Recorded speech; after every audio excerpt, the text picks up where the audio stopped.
Hercules, Hercules.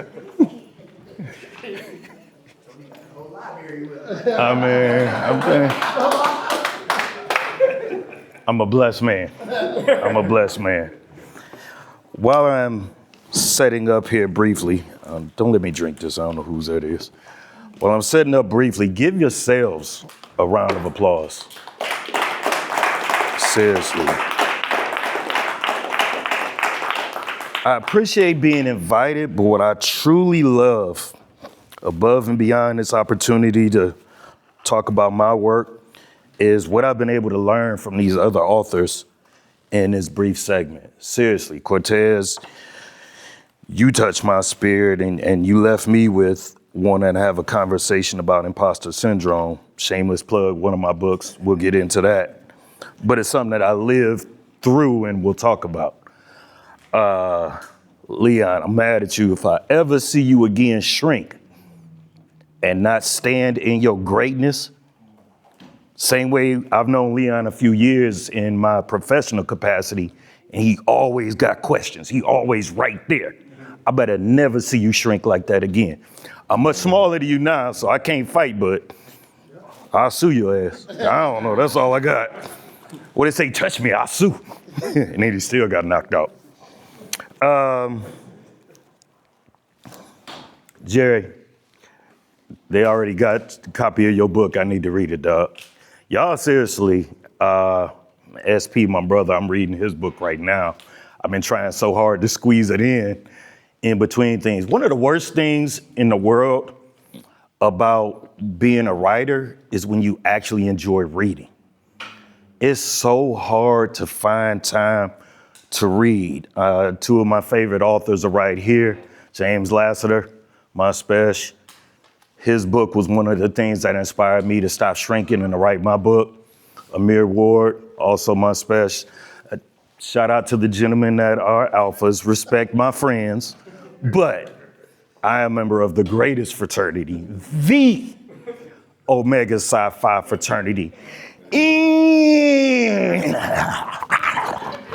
Incorporated. So, I mean, hey, once you know, you can never be a slave. So, Amir hit me the other day, wanted me to start reading something. We are writing partners, so we throw things back and forth at each other. So I had to put SP's book down, respect. Had to put his down. I had to wake up at 5:30 in the morning to read the few chapters that he got me so that by 8 o'clock, I could have feedback. Meanwhile, then I came back to SP's book. It's tearing me up. It really is good. If you got $20 in your pocket and you got to choose between mine or his, buy his. Because it really is touching my spirit. It really is touching my spirit. Hearing what was said here honestly left me, I'm going to keep it a buck, a little choked up in my own spirit. Physically, yeah, I'm kind of toe up, got all kind of my medicine cabinet. Look, I got you know how the old people got the one us the whole week? They got the daytime and the evening. Yeah, I got one of them. So physically, I'm jacked up. But my struggles have always been more about mental, and I'm gonna talk about it, but I'm gonna just get that disclaimer out here that I suffer from PTSD, anxiety, anger management. There's so many times that I didn't want to live the next day.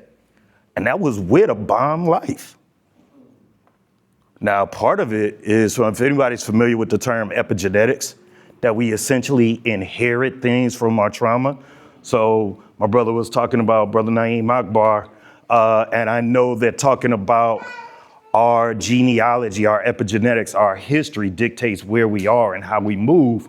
So from the womb, you are already dealing with some traumas. And I'm a firm believer of that. And that I picked up a lot of things along the way between East Cleveland and Marine Corps, and I'll talk about that in a second. I'm gonna actually do mine slightly different than what I normally do. I'm not gonna go into chronology. I have been blessed to write a few books. I'm not gonna go into my story because there's a portion of my newest book, hasn't dropped yet, but that's why I have a photo here. It's called Passion, Purpose, Paycheck. Passion, matter of fact, say it with me. Passion, purpose, paycheck. I'm a do, so we're going to say it one more time. Passion, purpose, Paycheck. Whatever you do in your 9 to 5, you got to have some level of passion about it. Some level of passion. In a perfect world, that passion aligns with your purpose. And I'll talk about the distinction. And then obviously you want the paycheck, right? Mm-hmm. Right? I'm sorry. Maybe it's just me and Rich want to get paid. Right. Facts. But let me help you. Again, if you don't pick up a book, let me at least drop this one pearl for you. Your paycheck is not just what deposits in the bank every 2 weeks. That ain't your paycheck. That may sustain the life that you are living, but that's not sustaining the life that you want. Your paycheck is your work-life balance. Are you fulfilled? Are you in a position where you got time to spend with your kids? You can volunteer, serve on boards. You can work a second job. You can go to classes, even if it's one class at a time, to start getting you to where that paycheck is actually that fulfilling life. So that book is the one that drops on July 15th. It's done. I was supposed to get some copies. They didn't come in yet. I wish they had. We'll talk about that. But what I want to do, I'm going to read you an excerpt from the book, if that's okay. And that'll help appreciate why I even got the audacity to write a book or books and to stand in front of you. Because is the baby's out? Because all shit ain't gravy. Let it be clear. If you've read my work before, I appreciate it. I don't take your time for granted. If this is your first time reading something from me, thank you for picking this up. I'll give you enough background so you understand how I got here without prayerfully overdoing it. So I'm a first generation college graduate. That path didn't start well. I dropped out of college within the first couple of weeks. Now I stayed on campus for a little while after.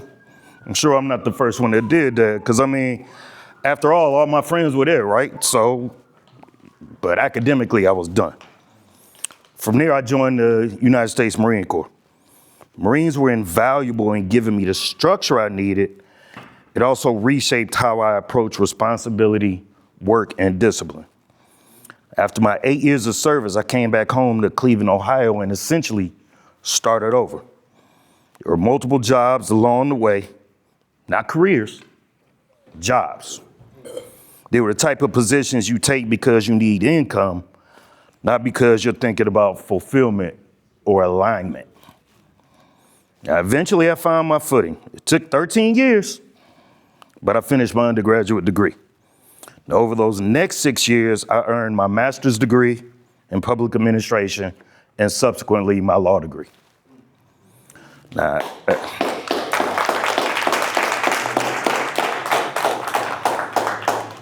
after passing the Ohio bar exam, I worked in the law firm, moved into public interest law, and later started my own practice. Eventually, I transitioned into public service, initially as a lawyer and later into administrative and leadership positions. Today, I serve as the director of housing and community development for my local county government. Alongside that, I built a consulting practice and started writing. Duh, that's what we're here talking about, right? In hindsight, that's kind of stupid. You're reading a book, so obviously I started writing. My first attempt at writing was a fiction book that I never finished. Yet. I'll complete and release it in 2028. And I'm gonna take a brief pause here for a second, because the thing I want you to understand about that moment is I was still emotionally retarded. I hadn't dealt with the many times that my mother tried to commit suicide. I didn't deal with the fact that I inherited those traits. I didn't deal with the fact of I was a man. Is another book I never mentioned, Man, Child, and the Promised Land by Claude Brown. And it's about trying to navigate that dynamic when you a child, but you gotta be a man. How many of y'all were latchkey at 6 or 7 years old? You missed childhood. Or you watching another child, or you watching a little baby brother or baby sister. So I wanted to give some context for what that was. It was too close to home at the time, and I was trying to process things mentally that I was not truly ready to deal with, the things I'm talking about here. So I shifted, I pivoted. Instead of trying to tell a story, I started writing down lessons. The things I wish I understood earlier about education, careers, and how to navigate them. Told y'all, East Cleveland, first generation college graduate. That became my first published book, which is this one, Unlocking Potential, Insights, Tips, and Strategies for Young Black Professionals. Another segue. I have no doubt that I left money on the table by that title and making sure that this looked like us. It's okay. I'll get it on the back end, whether that back end is here or later. And I toyed with the thought of changing it. Nah, I'm good. Second edition will look just like that. I might make them blacker. So from there, more opportunities came. I had more public speaking opportunities, consulted more, and wrote on more topics. And with that came an awareness I did not expect. And we just touched upon it. Imposter syndrome. You might know what imposter syndrome is. You want to speak on it, bro? When you're in a space, not sure you should be in that space. You aren't sure you're worthy of the seat. Man, let's switch seats. Why don't you go come do this? I wrote it down. You can have it. Anybody else want to add on to it? I think it's kind of self-explanatory, to be honest. So explain it to yourself. You can put yourself in any position. You was there, but I'm gonna give it more. Imposter syndrome, I'm gonna give it another layer. No matter what your credentials are, how accomplished you are, all the things that you done made it through, the books you wrote, the letters behind your name, the dollars in your bank, you are constantly waiting for the shoe to drop. You waiting to get called out. You a fraud. You ain't really that smart. You're just here because we needed one that looked like you. No, not for the fall. That's a different book. That's a different book. You trauma. You trauma. We're going to talk about trauma. We're going to talk about trauma. But you waiting for the shoe to drop. You got your credentials because they needed a black woman to fill a quota. You came here because of the educational set-asides through DEI, something to that effect. That's what imposter syndrome is.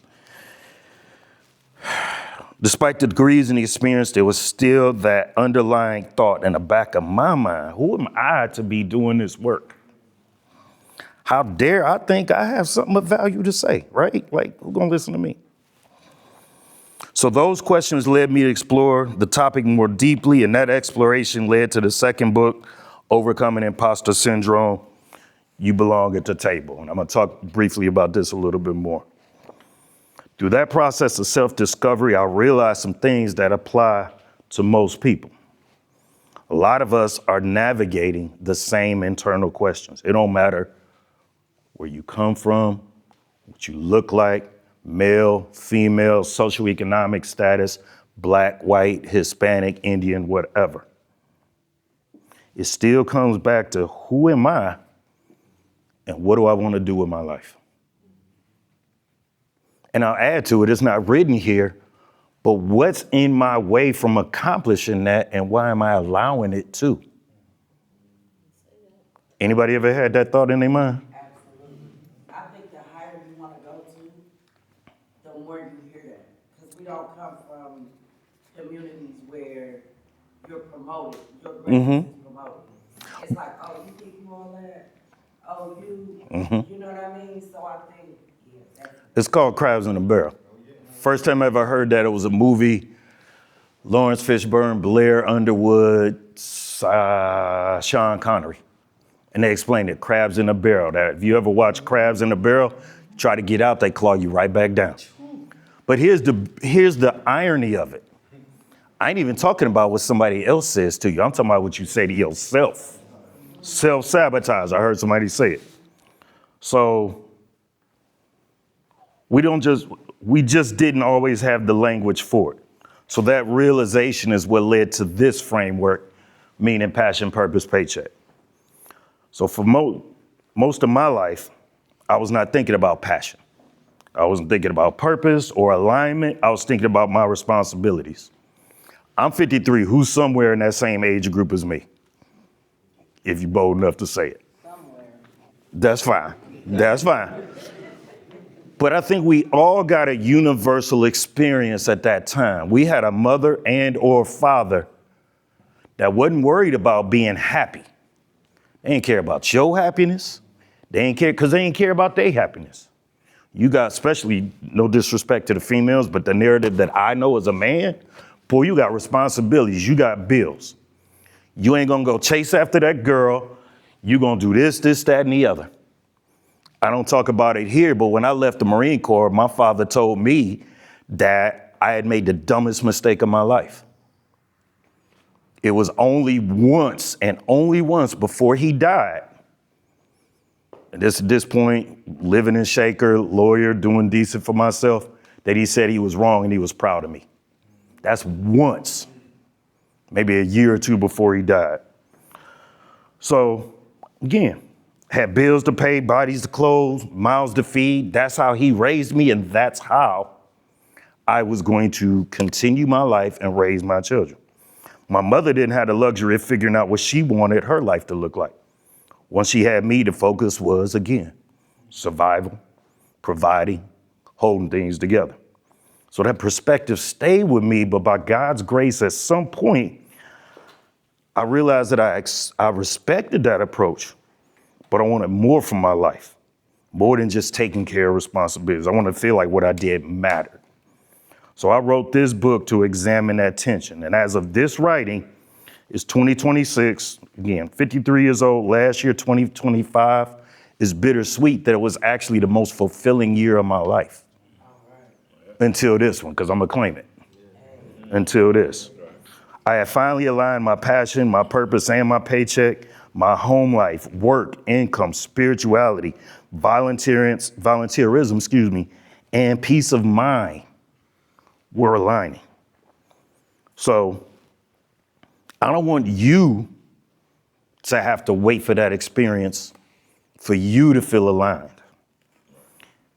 And if you are where I am in your life, again, use me as example. Take it from me. It's not too late. It's not too late. So that was from Passion, Purpose, Paycheck. I probably went into a little bit more than I wanted to on that. But again, I wanted to be able to just put it out there. I want to give you a little bit from Overcoming Imposter Syndrome, because I believe someone or everyone or any combination thereof can borrow from this piece, And it's smaller, because I want to be respectful of time. So this is called The Role of Comparison Culture in Reinforcing Self-Doubt. I want to be clear, these aren't textbooks. I want to be very clear. Ain't a whole lot of quotes and all that. I interviewed people, but I exist in multiple worlds. I have duality. I'm that same ninja from East Cleveland, but I also, by God's grace, sitting on 3 college degrees that I bust my ass and left a whole lot of money in the bank to get. And so when I talk to Leon about shrinking, yeah, sometimes I may go to the polysyllabic verbiage. You knew what? I told you. I don't even know why I wrote this. I may go to that, or I may be in my regular. I was intentional. I wasn't coming in no suit and tie. I went home, I smoked my cigar, may have done a thing or two before I came in. I ain't Sam, I ain't as healthy as Sam. One day I'll learn, maybe. Because I felt, that's why I said here, I felt like I was a 10, because I felt his energy before I came in here. I'm starting to move like Lamar, ain't I? It's crazy. So anyway, comparison culture is the habit of constantly measuring yourself against others. how they look, what they achieved, or how their lives appear, especially on social media. We called it keeping up the Joneses when we were younger. So this often leads to feelings of inadequacy because people, I don't know why I ain't got my readers on. I'm tripping. I'm like this. Y'all see me squinting? My wife gonna clown me later. They all dirty. This eye, I gotta close this eye because they filthy. This often leads to feelings of inadequacy because people compare their real lives to others' highlight reels. We're knowingly connected in today's world. Social media and our professional networks can broadcast a never-ending stream of achievements. So it is unfortunately easy to fall into this trap. You have to remember that what you see are the polished highlights of others' lives. You cannot look at just the accolades, the promotions, the successes without comparing them to the struggles, the setbacks, or the failures. That view lacks reality and perspective. It creates an illusion of effortless success that makes your own achievements feel smaller, your doubts more legitimate, and your struggles proof of your unworthiness. Now, admittedly, I sometimes look at my own social media as if I'm looking at someone else. As an entrepreneur, I embrace the need to publicize my business on social media. Even though they are my accomplishments, events, or thoughts, I don't always recognize them. I don't recognize that guy. The cognitive dissonance, that's a disconnect between reality and your perception. The cognitive dissonance does not always allow me to recognize myself. So when all you see are the results and never the late nights, the failures, or the constant revisions, it's easy to conclude that you are the only one who feels uncertain. The visibility of success contrasted with the invisibility of the struggle is fertile soil for imposter syndrome. The more you convince yourself, the more you compare yourself to others' curated realities, the more convinced you become that your success is somehow fraudulent. So take that with you. Take that with you, but also appreciate, as the young lady pointed, it's talking about everybody else tearing us apart, but we tear ourselves apart first. We tear ourselves apart first. Speak life, speak success, speak growth into yourself, your ventures, your vocations. If you don't have your life looking like you wanted to in your 9 to 5, you got a 5 to 9. And let me be clear, when I say 5 to 9, I'm not talking about 5 p.m. to 9 p.m. 8 hours sleep ain't built for us. It's healthy, it's better, it's optimal, but it ain't our reality. When all your bills are paid, your kids are fed, they're all successful doing whatever they want to do, you probably still can't get that same 8 hours sleep. Thank you. It's that passion. It's that Baptist church. No. You probably still can't get that same 8 hours because there's still something that's going to feel undone. There's something that's going to feel you haven't mastered, you haven't accomplished. Give yourself grace. That's that imposter syndrome still smacking you upside the back of your head. Move past it. Put in that extra hour a day, that 5 hours a week for your entrepreneurial endeavor, for your education. It's one class a semester if that's what you take. Whatever it is, strategize to take that imposter, break him across his friggin' neck or her friggin' neck, and set yourself up for what you want to do, which, watch this, that's ultimately how you find that alignment in your passion. Paycheck. Thank you. Period. Right. Do have. Oh wait, can I get to So I told y'all about all my mental illnesses and not always liking myself and duality. So now I'm about to switch to a whole other dude. And I'm going to say this, and the only reason I'm going to say it, and it's a political nightmare to say it, but because I've written about it, I'll speak about it. First generation college, no trust fund, no money. It is what it is, crappy credit. I hustled, I did whatever I need to do. Part of what I used to do, I used to be an entertainer. So as an entertainer, as an entertainer, I leaned very much into that duality. So now, get older, move away from things, but there's always some bit of that prodigal child that's still in you. You may be home where you're supposed to be, but you spend a season or two out there in the wilderness, happily married. Shout out to Carmen, greatest wife in the world. And that's after I done fucked it up a few times. That's how passionate I am. I made it that long without cussing. Ain't you proud of me, special? Normally, I've been dropped all kind of N-bombs the first 2 minutes. But having said it, in all sincerity, I now write in 2 genres. So there's one more book in that series that'll come out, and that's called Fitting 25 into 24, Time, Energy, and Boundary Management for High Achievers. And then I'm gonna sit on the nonfiction for a while. But the fiction, I got content taking me out to 2028. I literally have asked God, Lord, please do not give me any new book ideas for a while, because they keep coming. So there are 2 series, there's multiple series, but there's 2 series that are in development. One is called The Vault. So to the young lady that was speaking about Stephen King, The Vault is and it'll drop near the end of the year. The Vault is a erotic fiction. So it's graphic, it's dark. And so basically it's set in a paranormal sex club. That's what The Vault is. So that's a 3-part series. It'll be finished next year. It'll drop this year. The other book that I already started work on, this is the first of a 3-part series, and it's called Yes, Mrs. Smith, More Money Than Time. It's a 3-part series. I'm working on book 2. It's called Meet the Sullivans. And this book is, the short story of it is, you meet Aaron.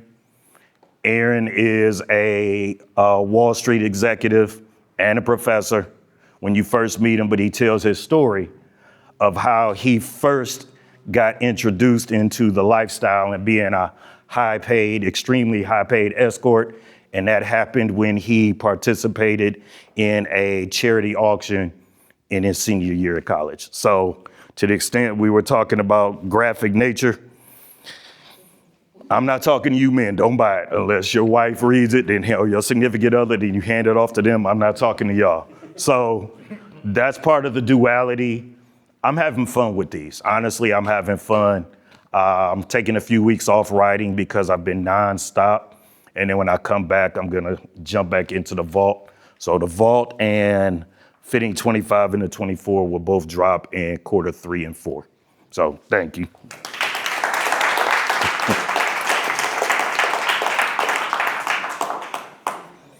I appreciate your deference, sir. All